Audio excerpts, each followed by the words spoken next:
Hi, my name is Bobby Galvin, and I would like to tell you about what I observed at a seminary library. On so many levels, it was completely different than any other library I had ever seen. When we were posting about our experiences in class, whether it was during our first interviews or doing our ready reference assignments, I was surprised at how many of you encountered information professionals who were unwilling to help, sent you to other departments, or just gave you a hard time in general. I experienced this too during my virtual reference experience. Honestly, it was like pulling teeth. I thought my question was very easy. When was the Gutenberg Bible printed? I hit so much resistance with two of the three librarians that I wondered what would have happened if I had asked a more difficult question. Sure, sometimes it can be the customer who's the problem, but in all of our cases, I'm sure that we were not the issue. So what makes information professionals so jaded? Too many years on the job? Lack of customer service training? Personal issues? I have to tell you about the seminary library that I visited. The library staff was amazing. The librarian I shadowed introduced me to every staff member, from the bookstore manager to the dean of the library. Every single one of them welcomed me not only to their campus, but to the library field. I truly felt honored to be there. Each one of them also asked if they could show me around their department. I didn't have to ask. I didn't initiate any questions. They took the lead. Each person was so enthusiastic about their department that there was no way I was getting out of a tour. Passion. That right there, folks, is the difference between those mean librarians and a librarian who gives excellent customer service. You've heard people say, find your passion. These librarians not only found it, but they found a way to make money while pursuing it. Whether it was in archives, cataloging, managing people, digital initiatives, or working the reference desk, there was passion.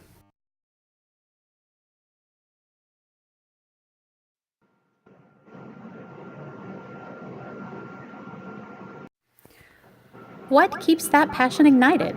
I called the person I job shadowed back after my visit and asked what his library does to ensure that the staff members stay passionate. They have a rather large budget for training and international conferences. They enjoy collaborating with colleagues, and they mostly like the ability to write, research, and publish in their field of expertise.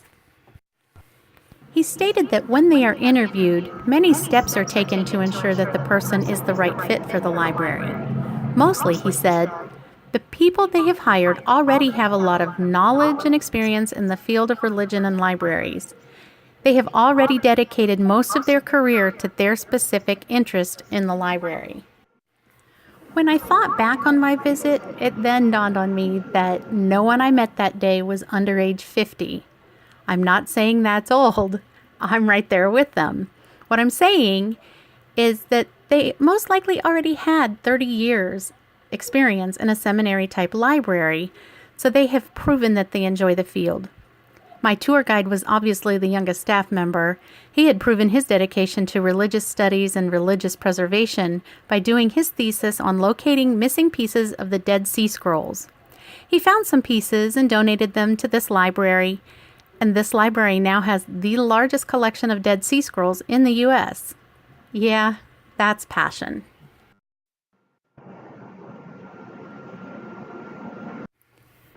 How do you know that you truly have the passion to be in the information science field?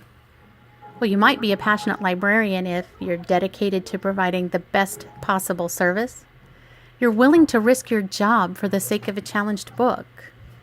You're willing to speak to legislators about library funding, or you're constantly thinking about the next great thing in libraries. Can you imagine what kind of passion the librarians in Ferguson and Baltimore who acted on behalf of their communities had? I'm so proud of how, even through racial riots and anti-law enforcement rallies, their libraries remained safe places. Even though schools closed and the Baltimore Orioles games were canceled, the libraries stayed open. And this is because there were passionate librarians behind the scenes pushing for safer communities. Most places would close. I know my branch would close because for most of the staff, unfortunately, The library's just a job. It's not worth risking their safety.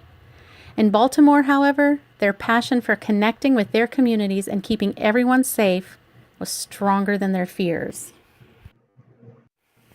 On a lighter note, as I promised at the beginning of the semester when we announced where we would be visiting, here is a picture of the shrunken head that was brought back from Ecuador and worn on the belts of natives. They have spiritual value and also make the men look more warrior-like. Honestly, until now, I had no interest in archives. This changed everything. I hope you have found your passion in library science, just as those in Ferguson, Baltimore, and even at my seminary library did. More importantly, keep that passion and pass it on to those you serve. Thank you.